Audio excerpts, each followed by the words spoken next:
Hey everybody, it's Boardman21 and today we're going to discuss why Last Epoch is worth its $35 price tag.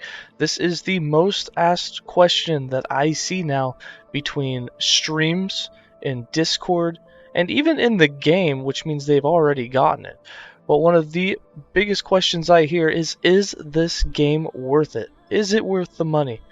And for the super fast version, yes, it's worth the money. But we're going to go into a lot more details, and I'm going to give you my 5 reasons why I believe it is definitely worth the money. Reason number 1, the communication between the developers and the community.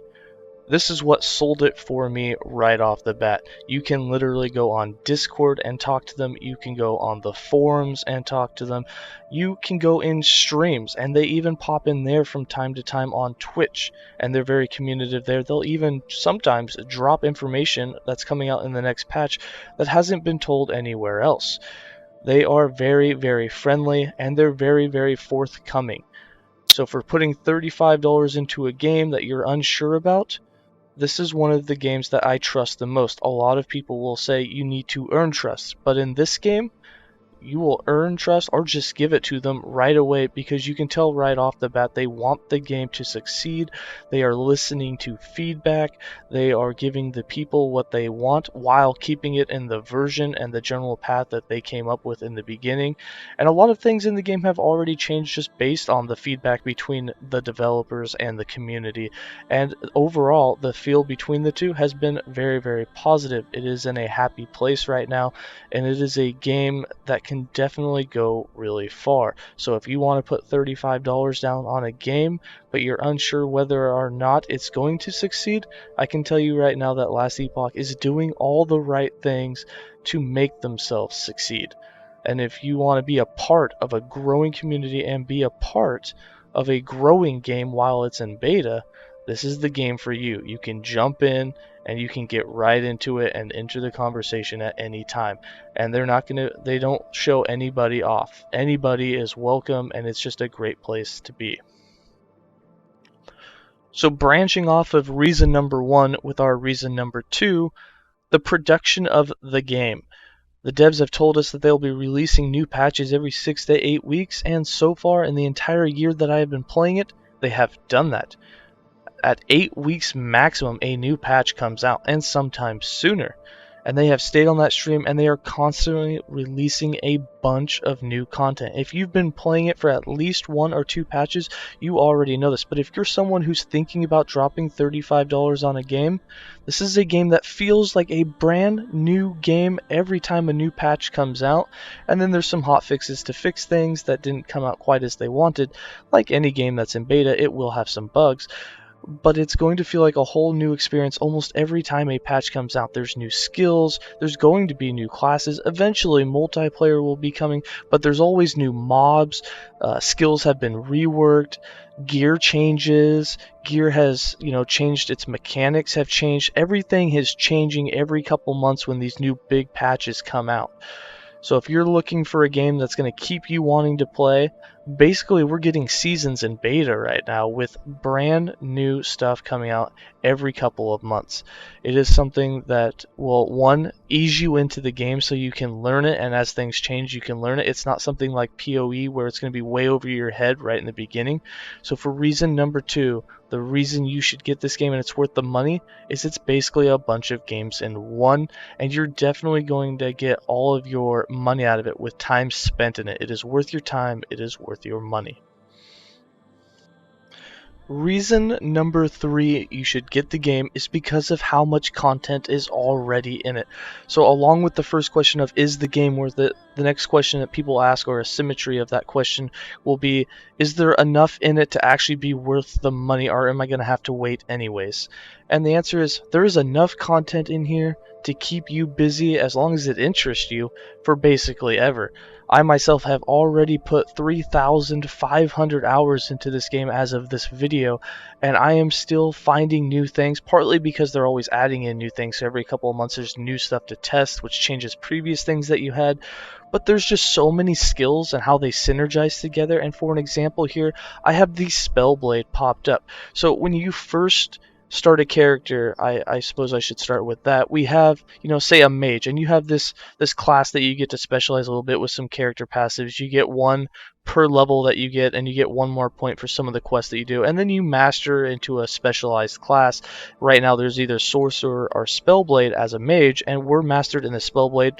This pick is irreversible. It's something that's permanent, and you get a passive ability with it. Like for us, for the spellblade, we get a ward, which is basically a shield on melee hit, and the mana that we spend on melee attacks is converted to ward as well. So we get lots of ward whenever we're doing melee attacks. But on top of that, when you go to skills as a spellblade, these are all of the skills that I currently have unlocked. As you can see here, we have 21 skills. And actually, all of them have skill trees except for the basic attack, but this little symbol underneath them means that they have a skill tree. And for the spellblade, it's one that has the most skills with trees at the moment. And all of these come with what we call a skill tree, and when you click on that skill tree, when you look at one, this is what a skill tree will look like. It's going to be a bunch of different nodes all put together. They're linked by how many points it will take to get to them, and you can level a skill up to level 20 and go all sorts of different routes, and these things change everything about the skill. For instance, fireball. A fireball is just a normal one projectile where a ball shoots out and it costs 5 mana. That's all it is. You can increase your fire, spell, or intelligence, and that'll make it do more damage. But that's the basic. As you level it up, you can change things. You can make it do ignite, which is some fire damage over time. You can work your way down and make the fireballs now home, so when you fire them in a direction, they don't just shoot off straight. They will now seek out targets. You can make the mana cost go down. You can turn it into a channeling ability, and you will now spew out 7 fireballs per second for a mana cost of 30 per second. You can reduce that mana cost or channeling cost. You can make them go farther, increase their duration. You can make them pierce to where when they hit an enemy, they now go through the enemy. You can increase the crit chance. You can make extra projectiles. You can get, if an enemy is hit by multiple fireballs, in this case 5, it does a flame burst, which is another round of fire damage, another after effect. You can get lightning damage on it. You can increase the critical strike multiplier. There's so many options and so many different ways to build fireball. And the way that this works is you take a skill like this, and you can have up to 5 skills in your bar and level 5 skills that you're trying to find 5 skills that work really well together. And since each tree can be built many different ways, getting 5 skills to commission, which is pretty easy to do, has a lot of variety. You can pick any 5 skills and make them work, and you can take the same 5 skills and redo all their skill trees and make them work in a totally different way. It can change the gameplay, it can change your survivability, it can change how much damage you do. It's very, very active.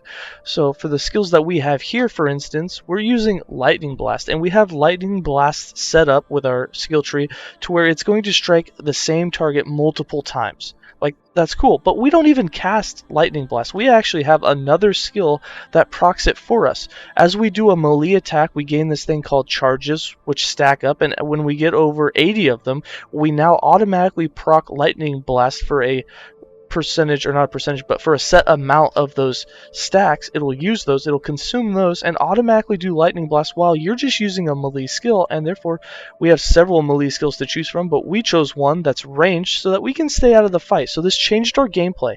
We're no longer in the fight, we can stay back, and while we're using our skill from a range, it's automatically proccing other skills from us. And then we have a couple of things that buff our damage, buff our spell damage, and do things like that. I could easily change one of these out. Say that I didn't like the fact that I was proccing Lightning Blast. I could change those 2 skills out, but keep the other 3 the same, and use something like Flame Reave, which can proc Fireball with this node, and then I can also level up Fireball. And now using a different skill, I'm proccing a different, spell, and using those 2 with the original 3, I've completely done a different build. And you can just mix and match all day. And while you're mixing and matching those, you're also doing gear for these, and some items help a build. For instance, there's a unique called the Cinder Wand, which makes Fireball automatically have 3 projectiles instead of 1 right in the beginning. And things like that can also change the build. You can now build around that weapon and using Fireball, and do that by either casting Fireball yourself or casting Fireball with Flame Reave. As you can see, the options are limitless, and this is just one of the mastery classes. There are 4 other characters, 3 of which are playable, and all of those have 2 or 3 master specialties that you can go into. I can completely build this around just the fact that we're getting ward on melee hit or the mana spent on melee attacks, which means I can just try and make the skill itself cost as much mana as possible and then try and find a way to regen that mana.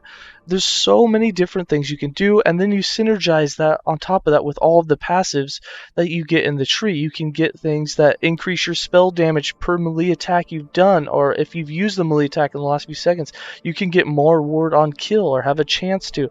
You can increase your attack speed or you can increase your cast speed. Like, you can really diversify and build into a build, and that's what's so fun about it. And that's why if you've checked out my channel, there are so many builds even with the same characters, is because literally you can just change one thing and it could completely change the way that you use a character and play the build. And that is reason number 3 why this game is definitely worth the $35 right now, even though it's in beta. There is so much things that you can do in the game with a character that even though there's only 2 end game systems, the amount of diversity between the characters, it's what makes it so much fun and so replayable. Reason number 4 that you should go for this game right now is because there's so much in it that not everything has been tested. Right now you can find interactions in the game that nobody else knows about. You can find broken skills, you can find an interaction that wasn't thought of before. You can do all sorts of crazy stuff, and it will be an adrenaline rush for you because no one else has done it. You'll be excited that you found it. You'll want to share it with people and show them what you found. To this day, and this is a year after I've started playing, people are still finding things that I didn't even think of putting together, and it's really fun because we get together and we all share it with each other what we've done, and I usually make a video if they don't want to make a video on it, and it's something that we can share. But every day you'll see that we're always posting new stuff about new interactions with the same skills that we've been using for months that nobody were aware of or didn't try or just didn't think of that would work or didn't know was broken, and it works in a way that wasn't intended. But for $35 for a game with this much content, it is definitely worth it, especially for that little bit of adrenaline that you can get every time you found something really cool and you want to show it off. You can't really get that in other games. If you go to PoE right now, that game's been out for years. Everyone knows the top builds, and that's just what it is. You want to be like that, you're going to go look up someone's guide, and that's it. Right now, you can play this game, and you can be the one to find that next meta build. And last but not least, reason number 5 why I believe the game will do so well, and one of the best features of it that I enjoy myself, that I believe anyone would enjoy, is the crafting system. The crafting system, I won't say is completely unique, although every other game which is similar, this game has it the best. You know, if you've played PoE, you've got all these different currencies that you can use on items, and then you have something like Diablo where you can only re-roll, one affix on an item, and they're all different. In this game, however, you have full control over an item. For instance, let's say that I wanted to craft. For instance, let's say that I wanted to craft on this Raider Axe that I found. I was level 45. I found an item that has nothing on it, and I want to turn it into a build that I'm working. Now, as soon as I put a weapon up, it's going to give me all the different things that I can add to it that I've found.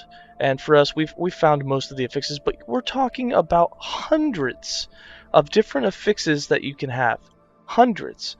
Now, when you look at these, and there are hundreds, and they're adding more almost every patch, there are things that you want to use to put into the build. So let's say that for my build, I was doing a lot of melee damage, and my main defense to keep alive, my main survivability thing, was leeching life. I didn't have heals, I didn't have anything else, it was just straight I was going to leech. So, I'm going to want to put melee damage, leech just health. You have some guardians and stuff, you have a chance for success, but you get to choose what affix goes on there, you put it on, and then you can choose basically anything. More melee cold damage if you're a cold build, a physical build. As you've hunted and found these, you can choose basically anything that you want to put on there. And the reason that I find this the best for me is when it comes to re-rolling, let's just put 4 things on there real quick. and you can get levels. So once we've put in 4 things on there, or at any point, you don't have to put 4 things on there first, but let's say that I found an item and it's got these 4 items on here, and they're all tier 1. You can now enchant this item to be more powerful. We have what's considered tier 1 affixes, but you can get up to tier 5 affixes. So let's say the most important thing for my build was going to be the leech and the attack speed.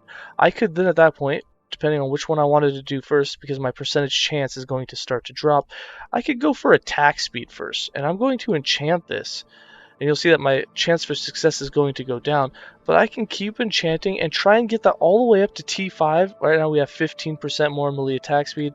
I do it again, we're up to 21% more melee attack speed. And one more, we fractured it. We can't enchant this anymore, but look at that. We got an item that we chose the affixes for, and we didn't get super high, the max being 4 T5s. So you kind of want to find an item that already has affixes you want, but you have that full control over it. And then once you get it to say tier 5, but it rolled, and for this one, the range on that was 18 to 21% for that melee attack speed, and we got the max 21, so we wouldn't do that in this case.